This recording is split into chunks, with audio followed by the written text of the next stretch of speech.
जय हिंद। तो हम एक बहुत इंपॉर्टेंट टॉपिक कवर करने वाले हैं जो क्लास 11th का है, constitution network book, chapter first, constitution why and how. ठीक है, तो सबसे पहले समझ लेते हैं कॉन्स्टिट्यूशन क्या होता है। कॉन्स्टिट्यूशन एक सेट ऑफ डॉक्यूमेंट है जिसमें दिया हुआ है कि how a state will be govern, और स्टेट से यहाँ मतलब है कंट्री, ना कि यूपी बिहार पंजाब वाला स्टेट। ठीक है, तो कॉन्स्टिट्यूशन एक सेट ऑफ डॉक्यूमेंट है जो हमें बताता है कि कैसे एक कंट्री या स्टेट गवर्न किया जाएगा, और स्टेट से यहाँ हमारा मतलब है country, like India, for example India. ठीक है इसके अलावा कॉन्स्टिट्यूशन के 5 मेन फंक्शंस हैं। पहले कोऑर्डिनेशन एंड अश्योरेंस, जैसे लार्ज ग्रुप जिसमें डाइवर्सिटी है, डिफरेंट रिलीजन है, प्रोफेशन है, ability, rich and poor, rules जो है ना वो इन्फोर्स करवाता है हमारा कॉन्स्टिट्यूशन। ठीक है, तो ये सब है coordination and assurance of constitution के फंक्शन में। अब इतने सारे डिफरेंट रिलीजन है तो उन सब के लिए न्यू रूल्स बनेंगे या पुराने रूल्स चलेंगे या जो भी चेंजेस करने हैं वो सब कुछ हमारे कॉन्स्टिट्यूशन में दिया हुआ है।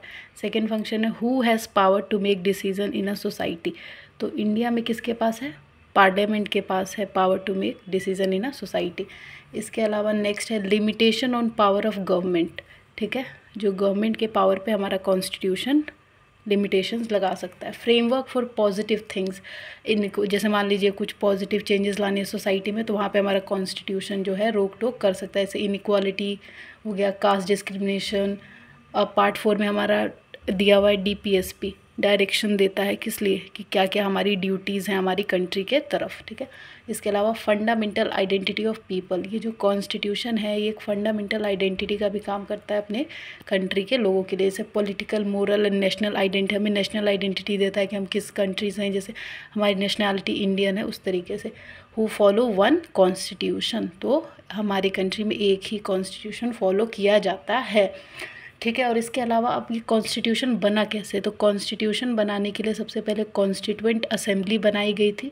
इसके मेंबर को प्रोविंशियल लेजिस्लेटिव असेंबली द्वारा चुना गया था। ठीक है, और उस टाइम इंडिया जो है प्रोविंस और प्रिंसली स्टेट में बटा हुआ था। अभी स्टेट लेजिस्लेटिव है यहाँ पे, पहले इंडिया में क्या थी? लेजिस्लेटिव असेंबली थी, पर आज के टाइम पे क्या है? स्टेट लेजिस्लेटिव असेंबलीज़ हैं। ठीक है, और इसके अलावा जो हमारा कॉन्स्टिट्यूशन है, कॉन्स्टिट्यूशन ऑफ इंडिया, उसको लिविंग डॉक्यूमेंट भी कहा जाता है क्योंकि ये ना ज़्यादा रिजिड है और ना ही ज़्यादा फ्लेक्सिबल है। तो काफ़ी यूनिक टाइप ऑफ कॉन्स्टिट्यूशन है इंडिया का, इसीलिए इसको लिविंग डॉक्यूमेंट भी कहते हैं। इसके अलावा जो फैक्टर्स हैं which determine which make constitution of India effective is mode of promulgation, कैसे बना, किसने बनाया, उसकी कॉमन लोगों के बीच में क्या अथॉरिटी है या पॉपुलैरिटी है, ये सब जो है मोड ऑफ प्रोमिलगेशन से डील करता है।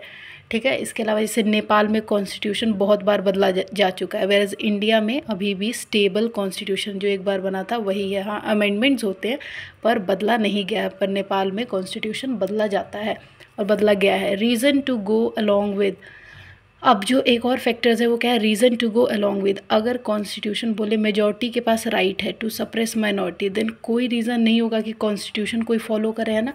तो the more a constitution preserve freedom of equality of all its member, the more likely it is to be succeed. कहने का मतलब ये, मान लीजिए अगर जैसे इंडिया है, इसमें मेजॉरिटी पॉपुलेशन हिंदू है, तो अगर सिर्फ कॉन्स्टिट्यूशन हिंदू लोगों की बात माने तो बाकी जो माइनॉरिटीज़ है, मुस्लिम, सिख, वो क्यों जो है हमारे कॉन्स्टिट्यूशन को फॉलो करेगी? उनको तो कोई राइट मिल ही नहीं रहा।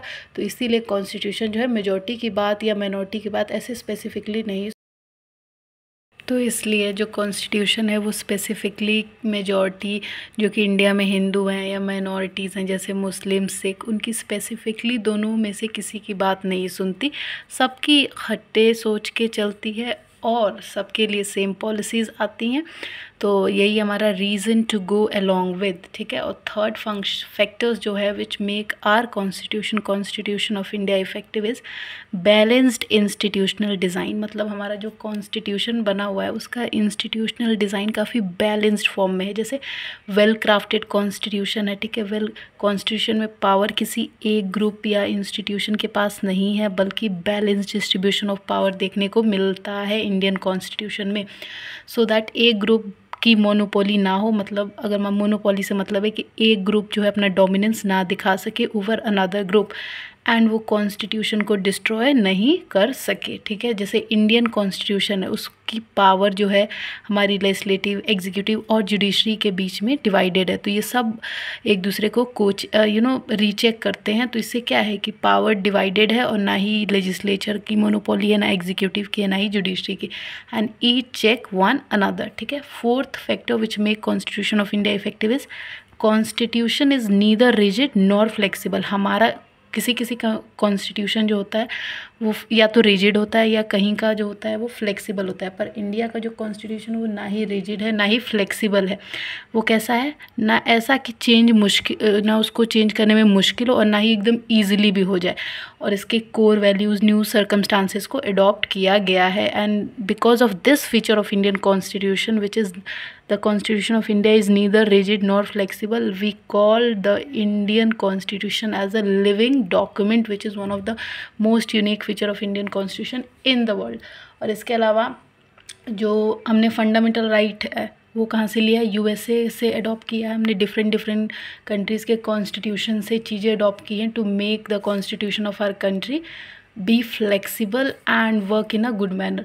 और ब्रिटिश कॉन्स्टिट्यूशन लिया है parliamentary form of government, Irish constitution से लिया है directive principle of state policy. और इंडिया का कॉन्स्टिट्यूशन बनने में पूरा 2 साल 11 महीने 18 दिन लगे थे, ठीक है। और इसके अलावा कॉन्स्टिट्यूशन अडॉप्ट किया गया था 26 नवंबर 1949, पर इनेक्ट या इन्फोर्स किया गया था 26 जनवरी 1950। अडॉप्ट हो गया था 26 नवंबर 1949 को, पर इन्फोर्स कब किया गया था, 26 जनवरी 1950। तो ये पूरा है आपका constitution why and how. I hope समझ में आया होगा। Thank you. Do like, share and subscribe and comment. Thank you.